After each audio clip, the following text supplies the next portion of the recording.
ultimately, I was flipping a house. That's what I used to do while I was on the radio as well before I became a real estate broker. And I got into it with my contractors because that's what we do, y'all, right? We get into it with the contractors. One week, everything looked normal. The next, Married to Real Estate was gone. No finale, no warning, no real explanation. And that's what made fans uneasy, because shows don't end this quietly unless something changes behind the scenes. So before we break down why HGTV really ended it, hit like if you watch this show, because once you hear what happened, this ending will feel very different. From the very beginning, Married to Real Estate didn't feel like a typical HGTV production. It wasn't built around manufactured tension, forced deadlines, or over-the-top reactions. Instead, it leaned into something much harder to fake: real partnership. The connection between Egypt, Sherrod, and Mike Jackson felt grounded because it was. They weren't playing roles. They were navigating marriage, business, and financial risk in front of millions of viewers, and the audience could sense that honesty immediately. What truly set the show apart was balance. Egypt wasn't just the TV personality, and Mike wasn't just the silent builder. Each had authority in their lane, and the show didn't pretend otherwise. Egypt handled clients, vision, and negotiation with confidence, while Mike focused on construction, structure, and long-term value. When disagreements happened, they weren't exaggerated for drama. They felt like the kinds of conversations real couples have when real money is on the line. That realism made the wins feel earned and the setbacks feel personal. Another reason the show connected was its setting. Atlanta wasn't treated as a flashy backdrop, it was part of the story. The neighborhoods, budgets, and market realities felt believable, especially compared to shows where everything magically works out under impossible timelines. Viewers appreciated seeing compromises, tough calls, and moments where plans had to change. It made the transformations more satisfying because they didn't feel handed to the hosts. Most importantly, the show respected the audience. It didn't talk down to viewers or rush through explanations. It trusted that people cared about process, not just the final reveal. That trust created loyalty. Fans weren't watching out of habit, they were invested, which is exactly why the show's quiet disappearance felt unsettling. Because when something this steady suddenly stops, it raises a question that can't be ignored. If it was working so well, why did it end at all? The cancellation didn't arrive with buildup or warning, it landed like a cold stop. One season ended, and instead of renewal news or hints of what was next, Married to Real Estate was simply no longer moving forward. No farewell episode, no closing montage, no official explanation that made sense to viewers who had watched the show steadily grow. For a series that felt stable and well received, the silence was jarring. What made the situation even more surprising was how the news reached the hosts themselves. Egypt, Sherrod, and Mike Jackson revealed that the decision wasn't something they saw coming. It wasn't framed as a mutual ending or a creative wrap-up.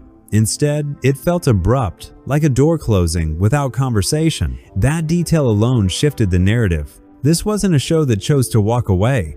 It was a show that was told it was done. Fans immediately started connecting dots. Ratings hadn't crashed. Social media engagement was still strong. The couple's on-screen chemistry hadn't changed in a way that suggested burnout, so the usual reasons didn't apply. That's when confusion turned into speculation.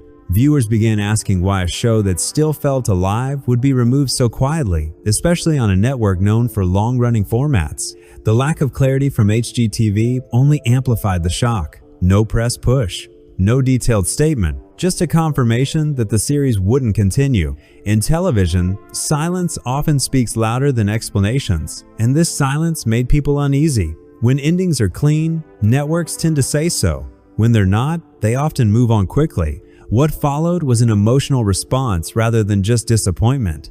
Loyal viewers felt cut off mid-conversation, as if something unfinished had been taken away. The cancellation didn't feel planned, it felt sudden.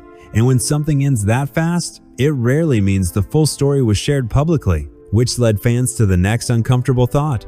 If the show ended without warning, what changed behind the scenes that no one was supposed to notice? As the shock settled, attention slowly shifted away from what viewers saw on screen and toward what they didn't. Because while Married to Real Estate still looked polished and confident on television, subtle signs suggested things behind the scenes weren't as smooth as they appeared. Longtime viewers began pointing out that the final season felt different, not bad, just off. the pacing changed. Certain moments felt more compressed, and the easy rhythm that once defined the show seemed slightly strained. Later comments from Egypt, Sherrod only added to that feeling.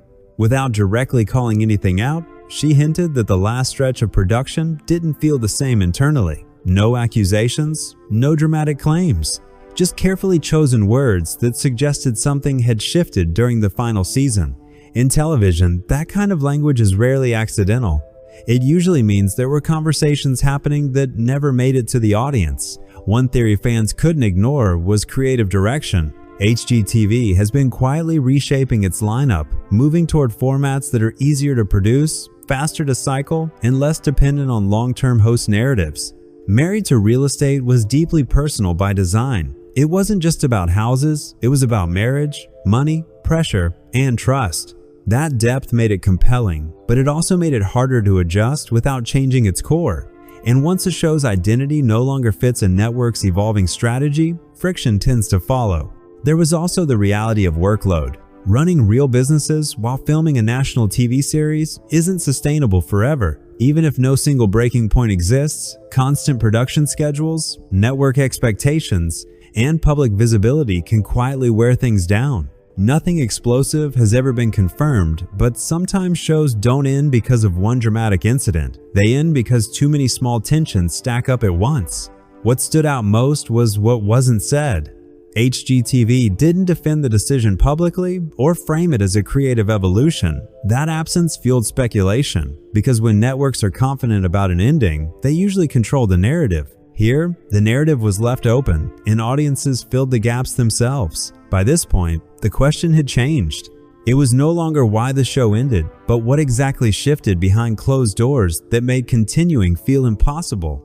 And once viewers started asking that, they began looking at the network itself a little differently.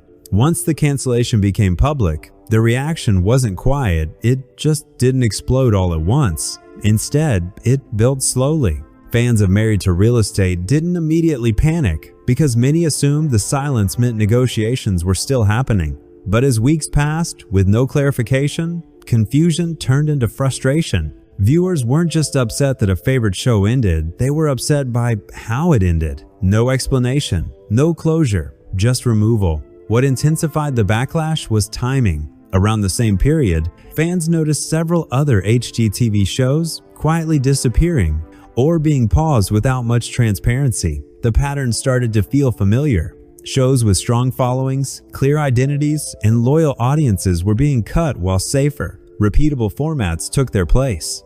That realization changed the tone of the conversation. This wasn't about one show anymore. It was about the direction of the network itself. Online, viewers began comparing notes. Many pointed out that Married to Real Estate represented something HGTV used to prioritize: authentic personalities, long-term storytelling, and hosts who felt genuinely invested in the work. Losing that kind of show signaled a shift away from depth and toward volume. For longtime fans, that felt like a betrayal of what originally drew them to the network. Support for Egypt, Sherrod, and Mike Jackson grew louder as well. Viewers made it clear they didn't blame the hosts.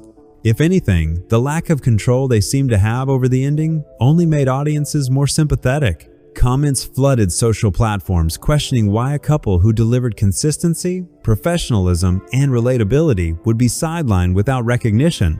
The silence from HGTV didn't help. In an era where networks often issue carefully worded statements, this absence stood out. It felt intentional and, to many fans, dismissive. When a network doesn't acknowledge audience attachment, it risks damaging trust, and trust is what keeps people watching, even when formats change. By now, the backlash wasn't just emotional, it was analytical. Viewers began seeing Married to Real Estate as part of a larger trend rather than an isolated decision. And once that realization set in, it reframed the show's ending entirely. The cancellation no longer felt random. It felt like a warning sign, one that suggested something bigger was happening behind the scenes, and not just to this show alone. When the camera stopped rolling, the story didn't collapse, it shifted. For Egypt, Sherrod, and Mike Jackson, the end of Married to Real Estate didn't mean the end of their work or their momentum. In many ways, it forced a reset back to something more familiar, real life, without a production schedule dictating every move. Publicly, the couple handled the transition with restraint. There were no angry posts or public call-outs. Instead, Egypt framed the ending as disappointing but necessary, choosing gratitude over bitterness. That tone mattered. It signaled that while the decision may not have been theirs, they weren't interested in being defined by it. For fans expecting drama, the calm response was surprising, but it also reinforced why viewers trusted them in the first place. Behind the scenes, both returned full focus to their businesses. Mike leaned deeper into development projects, construction planning, and long-term investments work that doesn't translate neatly into episodic television but pays off over time. Egypt continued expanding her real estate brand, media presence, and speaking opportunities. Without cameras compressing timelines, they regained control over pace and priorities. No rushed reveals, no artificial deadlines, just decisions made on their own terms. Ironically, recognition came after the show was already over. Awards attention and industry praise arrived when there was no longer a platform to promote. To fans, that felt bittersweet. It reinforced the idea that the show's value was understood, just not soon enough to save it. That irony became part of the narrative. A series acknowledged for quality only once it was already gone. What stood out most was what didn't happen. There was no public scrambling for relevance, no immediate replacement show announcement, no desperation to stay visible. Instead, the couple appeared selective, hinting that future projects, if they happen, would need to make sense personally, not just professionally. That restraint suggested growth. Television was no longer the goal, it was just one chapter. For viewers, this phase reframed the ending. The show didn't leave the host stranded, it freed them. And that realization softened the blow while raising a new question. If they didn't need the show to thrive, then what exactly did the network lose by letting it go? Because sometimes the quietest exits reveal who actually held the power all along. By the time the dust settled, the cancellation no longer felt like a simple programming decision. It started to look like a symbol of something larger. Married to Real Estate didn't end because it ran out of ideas, lost viewers, or failed to connect. It ended because the landscape around it changed, and the show didn't fit as neatly into that new direction. That distinction matters, because it reframes the ending from a failure into a warning. What this cancellation really represents is the growing gap between authenticity and efficiency in modern television. Shows like this take time. They rely on real people, real relationships, and real stakes. That makes them harder to replicate, harder to rush, and harder to control. And in an era where networks increasingly favor formats that can be repeated quickly and adjusted easily, depth becomes a liability instead of a strength. It also highlights how little security success actually provides. Even when a show works, when fans show up, engagement stays strong, and the brand feels intact, none of that guarantees longevity. Decisions are often made far away from viewers, based on strategy shifts that audiences never see. That's why the ending felt unsettling. It exposed how fragile, even successful, shows really are. For longtime viewers, the cancellation hit differently because it broke an unspoken trust. The audience invested not just in renovations, but in a couple navigating life together under pressure. When that story stopped without closure, it reminded people that television isn't built to protect emotional investment. It's built to move forward, even if something meaningful gets left behind. At the same time, the ending forces a reevaluation of value. If a show can be respected, watched, and quietly removed all at once, then what truly determines worth? Ratings alone clearly weren't the answer. Neither was loyalty. What mattered most was alignment, and once that alignment disappeared, the outcome was decided.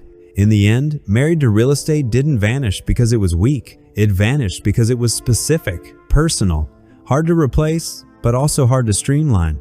And that's what makes its cancellation linger in people's minds. It wasn't loud, it wasn't dramatic, it was quiet. And quiet endings tend to leave the biggest questions behind. The real legacy of the show isn't just what it built on screen. It's what its ending revealed about the industry itself. Because sometimes, when something disappears without explanation, it tells you exactly how the system works, just not in the way anyone expected.